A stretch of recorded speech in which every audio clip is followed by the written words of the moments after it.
जय हिंद दोस्तों, आप सभी का इनेबल गुरुकुल प्लेटफॉर्म पर स्वागत है। हमारी मैथ की सीरीज़ चल रही है और यह मैथ की सीरीज़ टारगेट कर बनाई गई है UP police, Delhi police, Bihar police और रेलवे। तो क्वेश्चन नंबर फर्स्ट की तरफ चलते हैं। क्वेश्चन नंबर फर्स्ट बोर्ड पर है। 6 वर्ष पूर्व सुशील की आयु स्नेहल की आयु की 3 गुना थी। 6 वर्ष बाद सुशील की आयु स्नेहल की आयु की 5/3 होगी। स्नेहल की वर्तमान आयु वर्षों में क्या है? तो क्वेश्चन हल कैसा होएगा?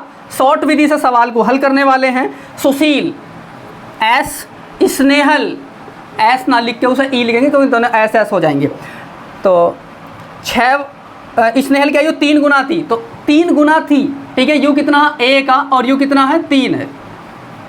यू कितना है? 3 है और यू 1 है। 6 वर्ष बाद सुशील की आयु स्नेहल की आयु 5/3 गुना होगी। 5/3 होगी। कोई बालक 5 को इधर लिखेगा, कोई इधर लिखेगा, कोई 3 को इधर लिखेगा, कोई 3 को इधर लिखेगा। जो जैसे दिया हुआ है अंश हर, जैसे अंश दिया हुआ है, अंश इधर आएगा और हर इधर आएगा, तो पता होना बहुत जरूरी। 5/3 होगी। 6 वर्ष पूर्व, 6 वर्ष बाद, तो दोनों जुड़ के कितने हो जाएंगे? 12। अपोजिट हमेशा जुड़े हैं, कहीं भी दुनिया में देख लो अपोजिट हमेशा जुड़े हैं। पूर्व है, बाद है, ठीक है। ऐसी ट्रेन वाला देखा होगा तुमने, अपोजिट हमेशा ही जुड़ेगा और एक से रहना हमेशा घटे, मैथमेटिक्स का नियम है। तो इस सवाल को हल कैसे करेंगे? 95% आयु के सवाल इस विधि से ही होने वाले। 5% सवाल बचे हैं बस। 5 का और 3 का अंतर कितना आएगा? 2। उसे यहाँ लिखेंगे अपॉन, इनकी गुणा करेंगे। 5 एकम 5 और 3 तिया 9। बड़ी में से छोटी घटाएंगे, 5 9 में से 5 घटाएंगे, कितना आएगा? 4 आएगा। तो यहाँ लिखेंगे 4 तिया 12, 3 दूनी 6। हमेशा यहाँ ऊपर वर्तमान लिख के चलना है। वर्तमान में आंसर लगभग ज़्यादातर पूछे हैं, पर हमेशा वर्तमान में लिखना हो, कुछ भी पूछो, आने वाले समय का पूछो। 3 दूनी 6, 6 की गुणा यहाँ करेंगे, 6 तिया 18, इसकी 18 और इसकी कितनी हो जाएगी? 3 दूनी 6, 6 एकम 6। जिसकी पूछ रहा उसकी बता देंगे, पर अभी हमने ये पूर्व की लिखा रही है। वर्तमान आने के लिए काम करना पड़ेगा। कैसा काम करना पड़ेगा? सवाल के अकॉर्डिंग। वो कह रहा वर्तमान बताओ। यू हमने पहले की लिखा रही है, 6 साल पहले की। 6 साल बाद जोड़ देंगे। स्नेहल की वर्तमान बतानी है, इसकी वर्तमान बतानी है, इसकी। तो 6 साल बाद, तो 6 इसमें जोड़ देंगे तो कितना हो जाएगा? 12 वर्ष हो जाएगा और यू इसका आंसर हो जाएगा। ए ही इसका आंसर है। नेक्स्ट क्वेश्चन की तरफ चलेंगे। नेक्स्ट क्वेश्चन है, वह बड़ी से बड़ी संख्या क्या है जिससे 640, 710, 1526 को विभाजित करने पर, भाग देने पर, विभाजित करने पर क्रम से 11, 7, 9 शेष बचे। सवाल को करो और आंसर अपने मन में रखो, क्योंकि बता तो पाओगे नहीं, क्योंकि ऑनलाइन तो चल नहीं रहा है, लाइव नहीं चल रहा है। ठीक है, मैं हल करता हूँ। वह बड़ी से बड़ी संख्या क्या है? ऐसे सवाल तुरंत कैसा हल हो? मैं 640, यू अल्प विराम है, अर्ध विराम है, यू क्या है? अल्प विराम है। 640, 710, 1526, 1526। वो कह रहा विभाजित किस संख्या से करें हम? किस संख्या से विभाजित करें? 11, 7, 9, ये शेष बचने चाहिए। तो इनका नियम क्या कहेगा? नियम कह रहा है जो भी दिया है, शेष फल दिया तो शेष फल कर दो, पहले तो घटा दो। शेष फल दिया है तो शेष घटा दो। इसमें से इतना घटाएंगे तो कितना आने वाला है? यहाँ 9 आने वाला है और यहाँ कितना आने वाला? 2 और यहाँ 6, 629। यहाँ घटाएंगे तो 10 में से 7 घटा दो, 3 आएगा, तो 700 कितना हो जाएगा? 3 हो जाएगा। इसमें से 9 घटा दो, 1500 तो ऐसे ही रहेगा। 9, 7, 16, यहाँ कितना होने वाला है? 1517 होने वाला है, ठीक है। उसके बाद क्या करेंगे? इसका आंसर लाने के लिए इन संख्याओं का निकालेंगे HCF, हाईएस्ट कॉमन फैक्टर, महत्तम समापवर्तक। इनका HCF निकालने के लिए कोई भी 2 संख्या ले लो, इन तीनों में से कोई भी 2 संख्या, इन दोनों को ले लो, इन दोनों को ले लो, इन दोनों को ले लो, बड़ी वाली को छोटी से भाग दो। तो हम छोटी संख्या लेंगे जिससे कि कैलकुलेशन हमारी छोटी होएगी। 703 को 629 से मैं भाग दूंगा तो कितनी बार चलने वाला, एक बार। 629 घटाएंगे 9 4 13, यहाँ कितना बचेगा 7, बस यहाँ तो 0। उसके बाद जो भी रिमाइंडर शेषफल बचता जा रहा है ना, जो भी यहाँ भाजक है उसे यहाँ ठाकर लाएंगे, इससे भाग दे रहे 629, इसको इससे भाग देंगे तो पहली वाली संख्या से देख ले मैं, 7 8 56, 7 9 63, 9 बार नहीं चलेगा, 7 8 चलेगा, 7 8 56, 8 4 32, 2 हासिल 3, हाथ में 3 या दिमाग में 3 कुछ भी कह लो, 8 7 56, 56 और 3 56, 57 58 59, यहाँ हो जाएगा इतना। घटाएंगे तो यहाँ कितना आने वाला 7 और यहाँ कितने वाला है 3। जब तक इस काम को करेंगे जब तक नीचे रिमाइंडर में 0 ना आ जावे, ऐसे ही करते रहेंगे। इसे 74 को यहाँ लाओ उतार के, 37 दूनी 74, तो कितना आया 0। जब भी 0 आ जाएगा जिससे भाग दे रहे वो आंसर हो जाएगा, तो इसका आंसर हो जाएगा 37। ऑप्शन है सी। नेक्स्ट क्वेश्चन चमक रहा होगा सबको, थोड़ा सा देख लेना। नेक्स्ट क्वेश्चन, किसी कंपनी के 5 वर्षों के दौरान भुगतान किए गए लाभांश का औसत 22% है। आखिर 4 वर्षों के लाभांश का औसत क्रमशः 12%, 30%, 20% और 17% था। पहले वर्ष का औसत लाभांश क्या है? पहले वर्ष का औसत लाभांश क्या है? करो और आंसर बताओ। सवाल हल कैसा होएगा? किसी कंपनी के 5 वर्षों के दौरान भुगतान किए गए लाभांश का औसत 22% है। औसत का नाम आएगा गुणा। मैं कोशिश करूंगा हर सवाल यहाँ जितना भी जब तक मॉक टेस्ट ये चलेंगे जब तक पेपर ना हो जाएंगे, शॉर्ट विधि से मैं कोशिश करूंगा सारा कुछ बताने की। तो औसत कहीं आएगा गुणा, तो 22% 5 कंपनियों का औसत है। 22 पंजे 110, परसेंट है तो परसेंटेज लगा के चल लो। उसके बाद कह रहा आखिर 4 वर्षों के लाभांश का औसत, आखिरी के जो 4 वर्ष हैं उनके लाभांश का औसत कितना दे रखा है? 12%, 30%, 20%, 17% इतना दिया हुआ है। तो पहले वर्ष का औसत बताना है। पहले वर्ष का औसत 4 वर्ष का दे रखा है, 5 का आ गया निकल गया 110, तो इन्हें जोड़ के इसमें से घटा दो तो एकदम आंसर आने वाला है। 20 38 50 60 70 77 और 79 कितना आने वाला है? इनका कितना आने वाला है? 79। तो यू 5 का यू 4 का जब इसमें से 5 में से 4 का घटा देंगे तो आंसर आ जाएगा हमारा निकल गया। परसेंटेज साथ में चली रहा, घटा देंगे तो कितना आने वाला है? 10, 1 आ जाएगा यहाँ और यहाँ कितना बचने वाला है? 3, तो 31%। 31% इसका आंसर आएगा। बी ऑप्शन है इसका। नेक्स्ट क्वेश्चन है 960 रुपये 16 सही 2/3% वार्षिक दर से 2 सही 3/4 वर्षों में कितने रुपए हो जाएंगे? कितने रुपए हो जाएंगे? सवाल को देखते ही पता चलना चाहिए कि साधारण ब्याज का है, चक्रवृद्धि ब्याज का है, टाइम एंड वर्क का है, एलिगेशन का है। एकदम पता लगाओ और या तो फार्मूला लगाओ या ऑप्शन से करो। 3 ही मेथड लगभग हमें सवाल को हल करने के। यदि ब्याज का संयोजन वार्षिक होता है, करो सवाल। हर तरीके का सवाल मिलने वाला है। जिस तरीके के सवाल आजकल एग्जामिनर पूछ रहा है उसी तरीके के सवाल तुम्हें मिलने वाले हैं। प्रैक्टिस ज़बरदस्त होने वाली है। मेहनत हम भी करेंगे, मेहनत आप भी करो, सभी का सिलेक्शन हो जाएगा। सवाल को हल करेंगे। 960 रुपये हो जाएगा, वो कह रहा हो जाएगा, तो क्या पूछ रहा? मिश्रधन पूछ रहा है। हो जाएगा, ये तो मूलधन दे रखा तो मिश्रधन पूछ रहा है। 960 गुणा 16 से ही 2/3 की फ्रैक्शन कितनी बने हैं? 16 3 48, 2 50, 50 6 300 कितनी बने? 1/6। 1/6 बनेगी और यू कितने 2 वर्षों के लिए हो, तो 6 मूलधन 1 ब्याज कितना होगा 6 और 1 7। मूलधन कभी नहीं बदलता, 2 वर्ष की बात कर रहा तो 7/6, उसने 3/4 और वर्ष दे रखा है, इसका और निकाल लो। तो 1/6 निकल के आया है 16 से ही, 2/3 का 16 3 48 2 50 50 50 बटे कितना हो जाएगा 3 और परसेंटेज हटाएंगे 300, 50 का 300, तो 3 दूनी 6 4 दूनी 8, 1/8। यू हमारा क्या है मूलधन, यू है ब्याज, 8 और 1 9, तो 9/8। कटिंग करो कटिंग करो कटिंग करो, 8 से कितनी बार 8 छिंग 48, 8 छिंग 48, 48 दूनी कितना हो जाएगा 96, 3 दूनी 3 तिया 2 से कै बार 10 बार, 7 सत्ते 49 49, जीरो को यहाँ चिपका दो, 3 0 0, 3 नम 27 का 7 2, 3 चौक 12 और 2 14।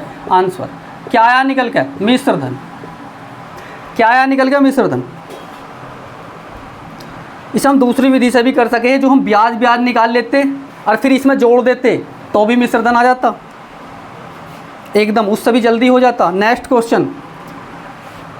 क्वेश्चन है 6 की पावर, 6 की जो पावर है वो 37 है, गुणा 3 की पावर जो है 32 है, गुणा 11 की पावर जो है वो 12 है, गुणा 30 की पावर जो है वो 26 है, और ब्रैकेट छोटे ब्रैकेट के अंदर बंद है में अभाज्य गुणनखंड, अभाज्य प्राइम फैक्टर की संख्या बतानी है।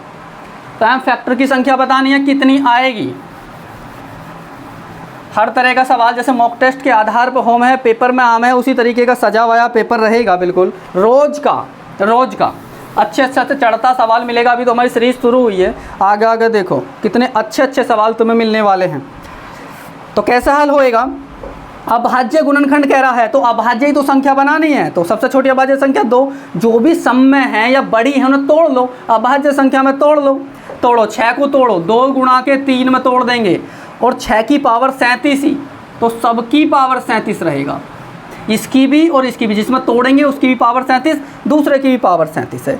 आगे फिर मल्टीप्लाई है, ठीक है, फिर गुणा का चिन्ह है, 11 तो अभाज्य संख्या ही है, तो 11 की पावर उसने पहले से ही 12 दे रखा है। उसके बाद है 3 भी है ना, 3 छूट रहा है, तो 3 को मैं यहाँ लिख रहा हूँ, कोई ना, ठीक है, 3 की पावर 32 है, तो 3 भी अभाज्य संख्या है, तो मैंने यहाँ 32 लिख दिया। फिर उसके आगे है 30 को तोड़ लो क्योंकि सम है ये, तो एक तो इसे तोड़ो 5 में, 5 छंग 30 और 5 तिया 15, 5 दूनी मैंने बिल्कुल अभाज्य में तोड़ा है, ठीक है। इसकी भी पावर कितना आएगा 26 आएगा, और इसकी भी पावर कितना आएगा 26, और इसकी भी पावर कितना आएगा 26 आएगा। अभाज्य में तोड़ दिया, अभाज्य गुणनखंडों में तोड़ दिया है। हमेशा गुणा में पावर क्या हो, हमेशा जुड़े हैं, गुणा में पावर, ये जो पावर है घातांक जो हैं, ये घात जो है, घातांक कह दो घात कह दो, हमेशा जुड़े हैं ये, तो जोड़ लो इन्हें, आंसर आ जाएगा। जल्दी कैसे जोड़ो, पूरा ही जोड़ लो, 6 दूनी 12, 6 तिया 18, 2 20 और 2 22, 22 और 7 29, 29 और 7 36, 6 3 हाथ में 2 2 3 4, 2 तिया 6, 6 और 3 9, 9 और 1 10, 10 और 3 13, 13 3 16, 16 17 18 19, 196 आंसर, 196 आंसर आएगा, ए आंसर आएगा। नेक्स्ट क्वेश्चन, यदि हम 45 को 4 संख्याओं के योग के रूप में इस प्रकार लिखते हैं कि पहली संख्या में 2 जोड़ने पर, दूसरी संख्या में 2 घटाने पर, तीसरी संख्या में 2 से गुणा करने पर, चौथी संख्या में 2 से भाग देने पर हमें समान परिणाम मिलता है, वे चारों संख्याएं बतानी है। समान परिणाम मिलता है, ऐसा कुछ करने पर समान परिणाम मिलता है, तो यूँ सवाल एकदम कैसा होएगा, ऑप्शन से होएगा। सवाल को देखते ही पेपर के अंदर हमारा दिमाग चलना चाहिए, ये सवाल कैसा है या किस अध्याय का है, लॉजिक से करें या फिर हम ऑप्शन से करें या फार्मूले पे करें, एकदम दिमाग में टच होनी चाहिए बात तुरंत। जब 15 से 20 सेकंड में सवाल बनेगा, जब वो कंपटीशन में इतने में ना बनना तो फिर बनता ही ना है, 1.5 मिनट तक इधर से उधर करते रहो, कुछ ना होने वाला है। तो ये ऑप्शन से आराम से हो जाएगा।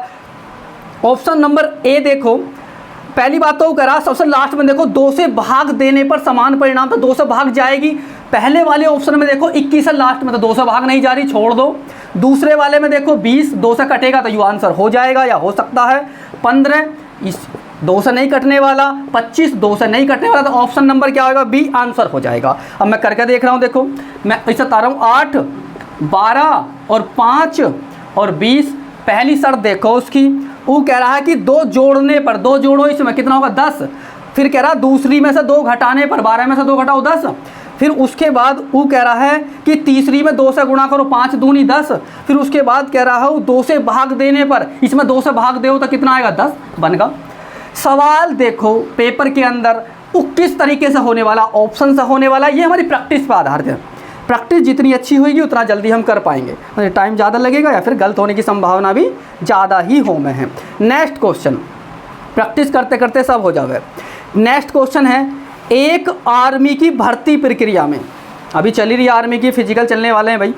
एक आर्मी की भर्ती प्रक्रिया में चयनित मतलब कि जिनका चयन हो गया और अचयनित जो असफल हो गए, कहीं भी देखो लास्ट तक बहुत सारी प्रक्रिया से गुजरना पड़े तो कहीं भी अचयनित होने की संभावना बनी रहे। अचयनित का अनुपात 3:1 था। यदि 60 कम ने आवेदन किया होता और 30 कम चयनित होते तो चयनित और अचयनित का अनुपात 5:1 होता। कितने उम्मीदवारों ने प्रक्रिया के लिए आवेदन किया था, टोटल आवेदन बताना है हमें। तो सवाल को हल करो। ये सभी सवाल किसी ना किसी पेपर में आए हुए हैं और आए हुए ही मैं ज़्यादातर कराऊंगा, और बिना आए हुए तो मैं उन्हें कराऊंगा जिनकी आने की संभावना ज़्यादा से ज़्यादा होगी। तो सवाल को हल कैसे करेंगे, एक आर्मी की भर्ती प्रक्रिया में चयनित और अचयनित का अनुपात 3:1 दे रखा है, तो लिखो, ये तो 3:1 दे रखा है। हमें कंप्लीट नहीं पता तो x लगा कर चलो, कंप्लीट नंबर नहीं पता चल रहा तो x लगा लो, ठीक है। वो कह रहा है ये चयनित का है, ये चयनित, तो चयनित कितने दे रखे हैं, 30 कम चयनित होते। कितने कम चयनित होते, 30 कम चयनित होते। उसके बाद वो क्या कह रहा है, 60 कम आवेदन किए होते। यदि 60 ने कम आवेदन किया होता तो आवेदन तो सबने करे होंगे, तो 3 हो गए चयनित और 1 होगा अचयनित, तो टोटल कितने हो गए 4। कंप्लीट नंबर नहीं पता तो x मान लो। वो कह रहा 60 कम ने आवेदन किया होता तो टोटल है 60। उसके बाद कह रहा है वो, तो चयनित और चयनित का अनुपात 5:1 होता है। चयनित ऊपर चयनित चल रहे हैं तो चयनित 5 और अनुपात 1। एक अचयनित है, एक अचयनित है, तो नीचे तो टोटल चल रहे हैं, टोटल आवेदन 60 कम है, टोटल चल रहे हैं नीचे, तो 5 अचयनित और 1 अचयनित, तो 5 और 1 कितना हो जाएगा 6। सवाल बनेगा क्रॉस गुणा बराबर में अधिकार कैसे कैसे हो गए, इसको इससे काटने का अधिकार हो गए है, इसको इससे काटने का अधिकार हो गए, और ऐसे क्या हो गए गुणा करो। 6 की गुणा कितना करना पड़ेगा, पहले 6 तिया 18, x 7 में चल रहा है, 18x माइनस का चिन्ह माइनस, प्लस की भी यू नंबर प्लस का है, इसके आगे कुछ भी ना लगाओ तो प्लस करो, प्लस माइनस माइनस, तो 6 तिया 18 180, इसका सारा काम खत्म होगा। अभी बराबर है तो बराबर, फिर यहाँ इसकी करनी पड़ेगी, ठीक है, यहाँ से यहाँ कर लो। इसमें ऐसा कुछ ना कि यहाँ से पहले करनी है, यहाँ से कर लो, कोई से में भी कोई बात ना चलेगा, ठीक है। तो 5 चौक 20 x प्लस माइनस माइनस 6 पंजे 30। जिन भी संख्याओं के साथ x y z लगे रहे हैं वे चर संख्या कहलाम है, जिनके साथ कुछ भी ना लगा था अचर संख्या कहलाम है। तो इनमें रह रहे परिवार को एक जैसा करना, जैसे कि x y z वाले एक तरफ हो में हैं और बिना x y z लगे y वाले वे एक तरफ चले जाए, मतलब परिवार का एक पार्ट हो गए।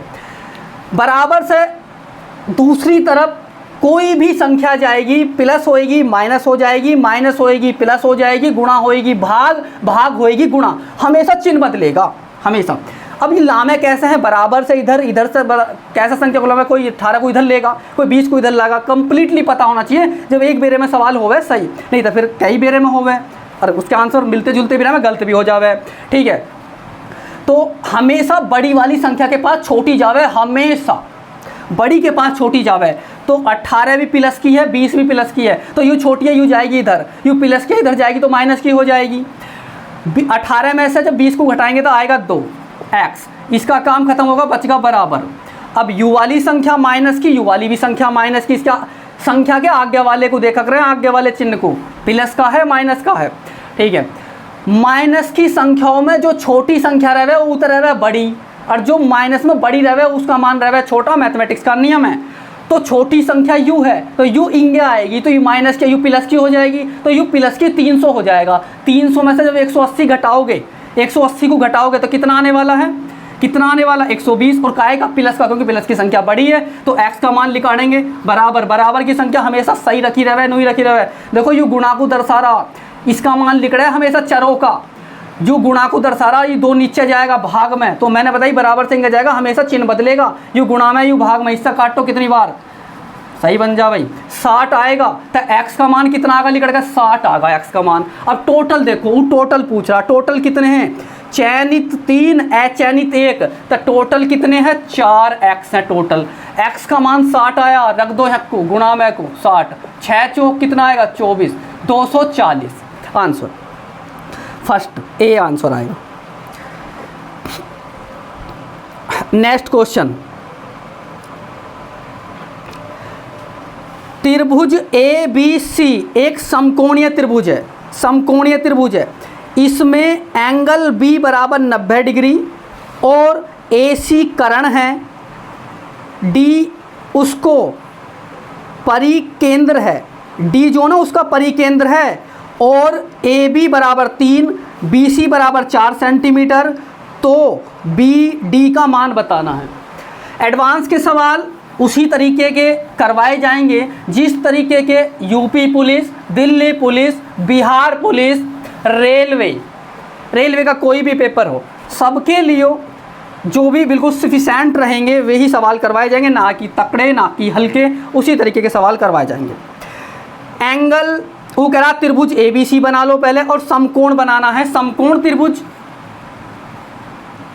समकोण त्रिभुज हमेशा समकोण त्रिभुज की पहचान क्या है, जब भी समकोण त्रिभुज बनेगा एल जरूर बनता नजर आएगा, किधर भी कहीं भी एल बनता नजर आएगा। जब भी एल बनता नजर आएगा वो समकोण त्रिभुज है, और समकोण त्रिभुज का एक कोण 90 डिग्री का होवे है हमेशा। ये ए बी सी अपने पास से नहीं लिखते, जैसे सवाल देवे कभी ए और बी सी की कंडीशन इस तरीके से भी रहे, और मैक्सिमम यहाँ ए नहीं लिख सकते, ए बी सी या तो यहाँ या ए बी सी यहाँ, ठीक है। पर उसने कह दी ही कि एंगल बी जो है ना वो 90 डिग्री है, तो ए बी सी यू सही है, एंगल यू 90 डिग्री है, एक कोण 90 डिग्री का ही रहेगा हमेशा। उसके बाद वो कह रहा इसमें एंगल बी बराबर 90 डिग्री और ए सी कर्ण है, ए सी कर्ण है, ठीक है। इसे कर्ण कहेंगे, इसे आधार कहेंगे, इसे लंब कहेंगे, यू नहीं बदलता, यू तो कर्ण ही रहेगा। यू समय समय के अनुसार सवाल के अकॉर्डिंग कभी कभी आधार जो है ना लंब का रूप ले लेवे है, और यू जो लंब है यू आधार का रूप ले लेवे है कभी कभी, ठीक है। सवाल के अकॉर्डिंग चलना पड़े है। डी उसको परिकेंद्र है, परिकेंद्र डी उसका परिकेंद्र है, तो परिकेंद्र डी बनाना पड़ेगा। डी परिकेंद्र है तो गोला बनाना पड़ेगा, और ये गोला जो है ना, ये गोला जो रहेगा, ठीक है, इन्हें टच करके जाना चाहिए। ये तो मैंने बना दिया, ठीक है, इन्हें टच करके जाना चाहिए, ये वाला गोला, इन वाली टच, इन्हें टच करके जाना चाहिए, ठीक है। इसको कह रहा परिकेंद्र, मतलब इसका केंद्र, इस जो गोले का केंद्र है ना उसे कह रहा है डी है, डी वो मैंने बता दिया, समझ जाओ आराम से, ठीक है। उसके बाद कह रहा ए बी 3 है, ए बी जो है ना यू 3 है। उसके बाद कह रहा है वो बी सी 4 है, यू वाली 4 है। तो ट्रिपलेट तुमने पढ़ा होगा 3, 4 और 5, जो वाला सवाल है 3, 4, 5, तो बी डी का मान बताना है, बी और डी का, अरे यूरा भैया बी और यूरा डी इनका मान बताना है, इसका मान बताना है। जब भी कभी परिकेंद्र की बात करेगा, परिकेंद्र का जो कर्ण रहेगा हमेशा आधा रहेगा, हमेशा आधा, ठीक है। तो उसका आंसर आ जाएगा 5 का आधा कितना होने वाला है, 5 को 2 ही कर लो यार, आधा कितना आने वाला है, 2.5 आने वाला, तो 2.5 सेंटीमीटर इसका आंसर आ जाएगा। आंसर आएगा इसका सी, ठीक है। नेक्स्ट क्वेश्चन की तरफ चलेंगे। यदि x square plus y square बराबर 29 है और एक्स वाई कितना है बराबर 10 है, जहाँ x greater than 0, y greater than 0, x greater than y हो, तो एक्स प्लस वाई अपॉन या बट्टे एक्स माइनस वाई का मान ज्ञात कीजिए। तो सबको पता है, ऐसा सवाल देखते ही एकदम ऑप्शन से हल हो जाना चाहिए। करो।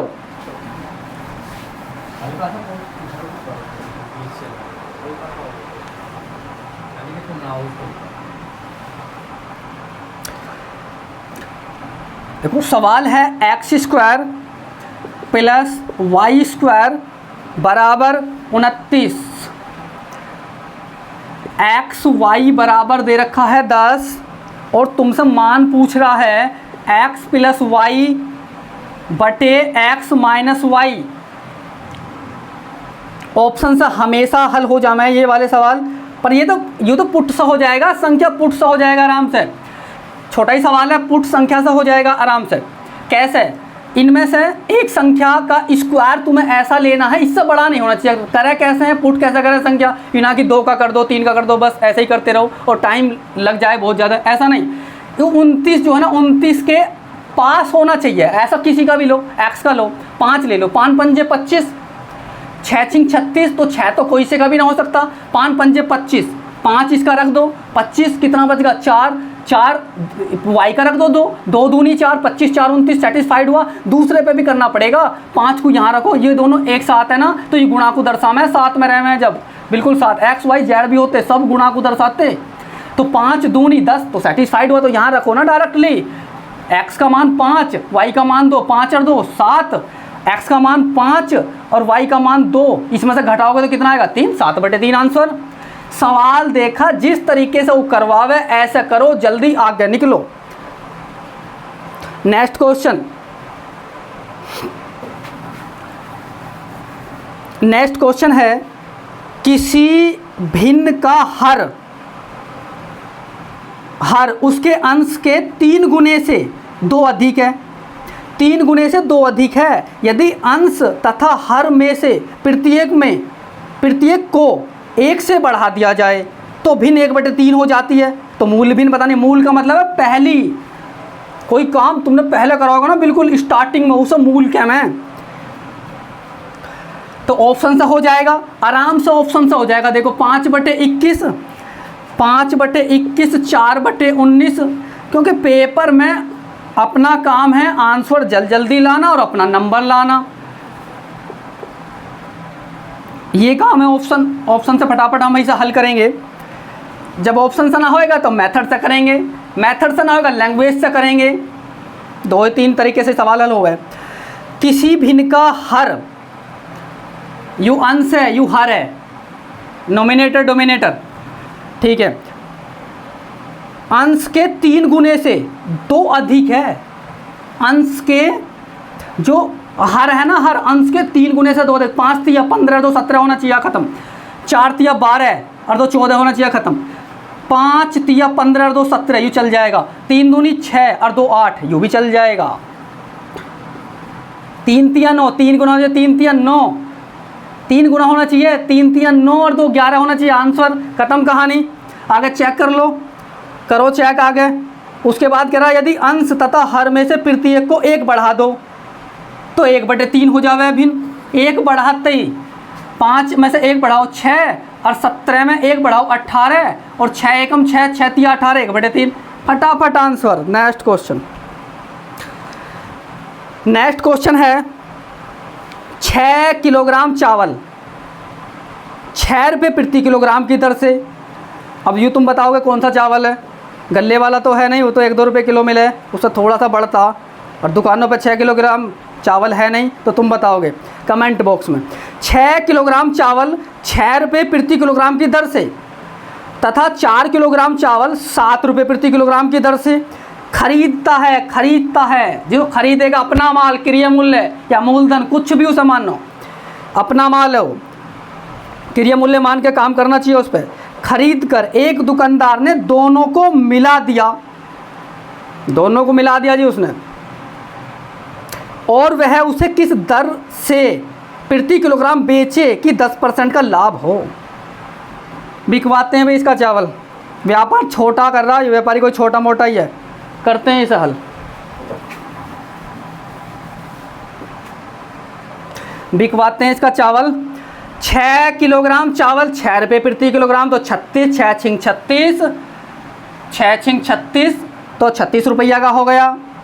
4 किलोग्राम चावल, छोटी मोटी दावत कर रहा है, 10 किलोग्राम का चावल ला कर, 4 किलोग्राम चावल 7 रुपये प्रति किलोग्राम, तो 7 चौक 28, ये 28 रुपये का होगा। मिला भी रहा है इन्हें, देख रहा कि हाँ भाई कितना रुपया खर्चे में आ रहा, दावत छोटी मोटी कर ही रहा हूँ। 8 से 14 का 4 हाथ से लगा, 1 3 और 2 5 1 6, 64 रुपया खर्च कर दिया भैया उनने। 10 किलोग्राम चावल पर 64 रुपये खर्च कर दिए, पर वो तो दावत कहाँ कर रहा है, बेच रहा है मैं दावत करवा रहा हूँ तुम्हारी, बताओ। वो बेच रहा है 10% का लाभ लेकर, तो बेच दो फटाफट। 10% का लाभ चाहता है तो परसेंटेज है तो 100 में जुड़ेगा, 110 हो जाएगा, और परसेंटेज हटाओगे तो 100 आएगा। अभी से हटा दो, 0 से 0 को उड़ा दो, 0 से 0 को उड़ा दो। 11 चौक 44 4, 44 4, एक ही ऑप्शन में आ रहा है लास्ट में बी में 7.04, यही ऑप्शन आंसर है। 11 चौक 44 का 4 कहाँ से लगे 4, 11 चिक्का 66 और 4 70, 10 से काट दो, 1 0 है, पीछे से लेकर चले हैं, पॉइंट आंसर। नेक्स्ट क्वेश्चन, सब आसान हो जाएगा। नेक्स्ट क्वेश्चन है, एक नल 16 मिनट में टैंक को भर सकता है। एक नल है, उस 16 मिनट में टैंक को भर सकता है। टैंक का नहीं पता कितना बड़ा कितना छोटा है, 16 मिनट में भर देगा, बहुत पानी दे रहे हैं आजकल। दूसरा नल उसे 8 मिनट में खाली कर सकता है। जो दूसरा नल है उसे 8 मिनट में खाली कर सकता है, तो उसका बोर चौड़ा है, खाली करने वाले का बोर चौड़ा है भाई, खाली कर सकता है। यदि टैंक आधा भरा हो और तब दोनों नल खोल दिए जाएं, दोनों नलों को खोल रहा है, खोल दिया जाए, ऐसे में टैंक भरेगा या खाली हो जाएगा? पूरा टैंक भरने या खाली होने में कितना समय लगेगा? करो, सवाल ट्राई जरूर करना चाहिए। सबसे पहली बात तो तुम यूँ देखो कि पहले तुम यूँ बताओ मुझे कि खाली हो जाएगा या भर जाएगा। इतना दिमाग आया तो आंसर 1 सेकंड में आएगा। तो 16 मिनट में भर रहा है, 8 मिनट में खाली करने वाला है, तो भरने वाले का बोर तो छोटा ही होएगा और उसका बोर बड़ा होएगा, तो खाली हो जाएगा। टंकी का नहीं पता टंकी कितनी बड़ी है, देख लो। 16 मिनट में भर जाता है और 8 मिनट में भर जाता है, और इसका एलसीएम लेगा तो कितना आएगा, 16 आ जाएगा। तो 16 एकम 16 और 8 दूनी 16। यूँ खाली करने वाला है, यूँ भरने वाला है, तो यूँ तो कंप्लीटली 16 टैंक मान लो तुम 16 का, 16 लीटर का मान लो, कुछ भी मान लो, 16 लीटर मान लो, या फिर लीटर में, तो लीटर में रहेगा, मिलीलीटर में, मिलीलीटर में, डेकालीटर में, डेकालीटर में रहेगा, ठीक है, क्योंकि दिया ना आना है इसने इसके अंदर। तो इससे इसे काटेंगे तो कितना आएगा? तो टंकी जो है ना, टंकी का जो भरने का जो पूरा टंकी है उस 16 लीटर का है, ये मान के चलो, ठीक है।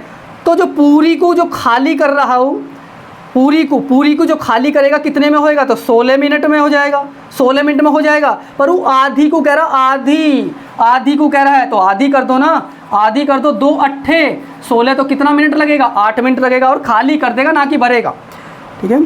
तो इसका ऑप्शन कौन सा आएगा? सी आएगा, 8 मिनट में खाली होगा, 8 मिनट में खाली हो जाएगा। नेक्स्ट क्वेश्चन, यदि आंकड़ों के एक समूह के माध्य और मानक विचलन क्रमशः 10 और 5 हैं, तो आंकड़ों के समूह का मानक विचलन गुणांक क्या होगा? करके बताओ। और ये लास्ट क्वेश्चन है भाई, आज का लास्ट क्वेश्चन है, करके बताओ। क्लास धीरे धीरे बढ़ाएंगे, क्वेश्चन भी धीरे धीरे ही बढ़ाएंगे। हल करता हूँ मैं। इसका फार्मूला होवे है, इसका फार्मूला होवे विचलन गुणांक। विचलन गुणांक बराबर जो इसने दे रखा, मैं उसे लिख रहा हूँ, माध्य और मानक विचलन, माध्य गुणा के मानक विचलन। तो विचलन गुणांक का फार्मूला होगा माध्य गुणा के मानक विचलन। तो लिख दो, इसका मान हमें बताना है। माध्य देखो तुम्हें दे रखा है कितना, 10, गुणा का चिन्ह है, मानक विचलन तुम्हें दे रखा है 5, तो प्रश्नवाचक चिन्ह, आंसर आ जाएगा 10 पंजे 50। खत्म कहानी। तो आज के लिए इतना ही। जिस तरीके से हम आपके साथ लगातार मेहनत करेंगे, बहुत ज़बरदस्त मेहनत करेंगे, तुम आप देख भी रहोगे। कम समय में बहुत ज़्यादा पढ़ाने वाले हैं, बहुत सारा कंटेंट देने वाले हैं, सफाई के साथ देने वाले हैं। तो इसी तरीके से आप भी हमारे चैनल पर, और हमें बस आपके थोड़े से प्यार की ज़रूरत है, और वो प्यार आप हमें दीजिए। जय हिंद, कल मिलते हैं।